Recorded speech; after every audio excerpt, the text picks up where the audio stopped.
Assalamualaikum warahmatullahi wabarakatuh.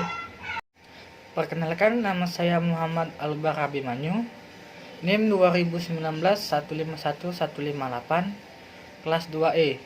Di sini saya akan menceritakan pengalaman menarik saya belajar mata kuliah pendidikan kewarganegaraan.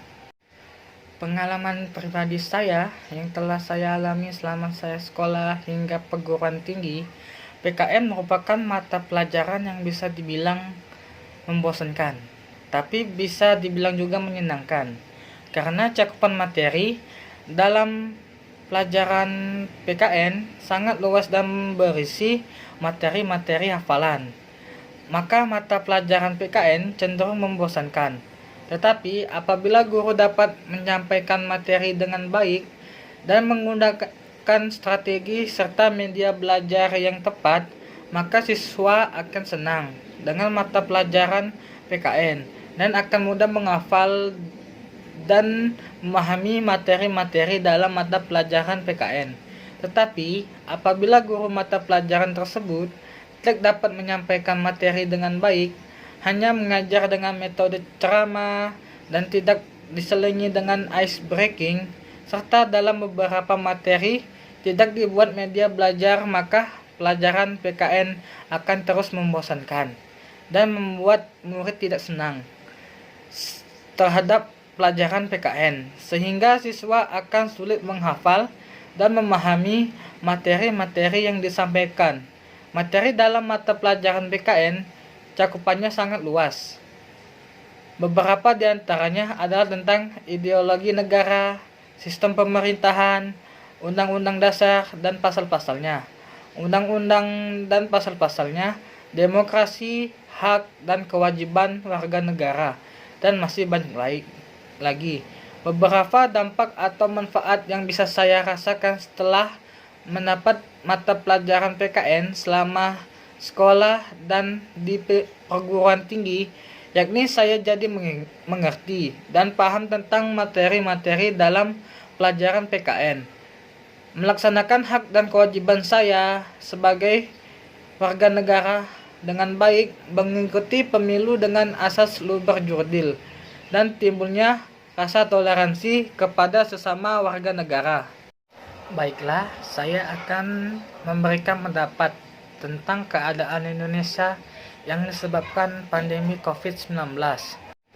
Baiklah, sebelum saya memberikan pendapat tentang keadaan Indonesia yang disebabkan pandemi COVID-19 dan apa yang saya lakukan sebagai warga negara yang baik menyikapi hal ini, saya akan menjelaskan terlebih dahulu apa itu COVID-19.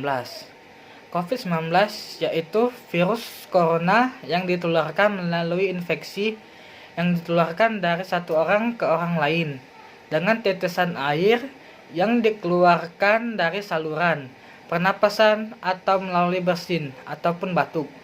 Virus ini berkembang di dalam tenggorokan. Dari sana, patogen dapat dikeluarkan dari tubuh lebih cepat melalui bersin, batuk, atau hanya sekadar meniup udara. Dengan cara ini, SARS-CoV-19 pun menyebar ke permukaan tubuh karena bersentuhan dengan membran mukosa selaput lendir, sehingga dapat menginfeksi orang lain dengan sentuhan atau kontak langsung melalui tangan. Pendapat saya tentang keadaan Indonesia yang disebabkan pandemi COVID-19, yaitu membatasi jumlah orang yang terinfeksi virus. Yang kedua, melengkapi keluarga dengan perlengkapan penting dalam keadaan darurat. Yang ketiga, membatasi diri dari tempat maupun acara-acara besar yang dapat menjadi lokasi infeksi virus menyebar. Baiklah, saya selaku warga negara yang baik menyikapi hal ini. Untuk tidak terinfeksi virus tersebut, saya memberi tips dan beberapa contoh. Yang pertama, jaga jarak 1 atau 2 meter dari siapapun yang terinfeksi virus. Yang kedua, cuci tangan secara teratur sampai bersih, setidaknya 20 detik dengan menggunakan sabun, termasuk mencuci pergelangan tangan. Yang ketiga, hindari berjabat tangan dan memeluk orang. Yang keempat, kembangkan refleks perlindungan diri.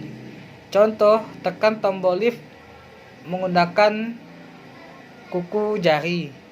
Yang ketiga, hindari tempat dan acara yang sibuk dan ramai. Yang keempat, hindari menyentuh wajah. Dan yang kelima, jangan menyentuh selaput lendir dari mulut, mata, atau hidung Anda dengan menggunakan jari. Yang keenam, gunakan sarung tangan jika diperlukan. Yang ketujuh, jangan bersin dengan menutup wajah, tapi gunakan siku tangan atau tisu sebagai gantinya.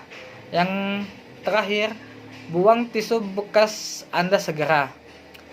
Masker pernapasan hanya memberikan sedikit perlindungan bagi orang sehat saat dipakai. Masker menjadi lembab karena asupan udara yang diserap setelah 20 menit. Pembatas pelindung dari masker pun memburuk. Masker secara khusus harus sediakan bagi staf medis. Apa yang saya lakukan untuk menghadapi pandemi ini? 1. Siapkan perlengkapan obat-obat yang penting. Yang kedua, simpan persediaan makanan yang tidak memudah membusuk. Yang keempat, buat pengaturan dalam rangka melindungi teman dan keluarga Anda, orang lanjut usia, dan orang sakit. Dengan sistem kekebalan tubuh yang lemah sangat berisiko terpapar virus dan bergantung pada bantuan Anda. Yang keempat, atur kemungkinan perawatan bagi anak Anda yang sakit.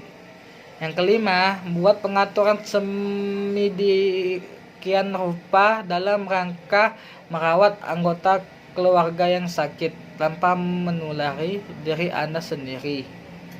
Baiklah, itu saja pengalaman menarik saya belajar mata kuliah pendidikan kewarganegaraan dan pendapat saya tentang keadaan Indonesia yang disebabkan pandemi COVID-19 dan apa yang saya lakukan sebagai warga negara yang baik menyikapi hal ini.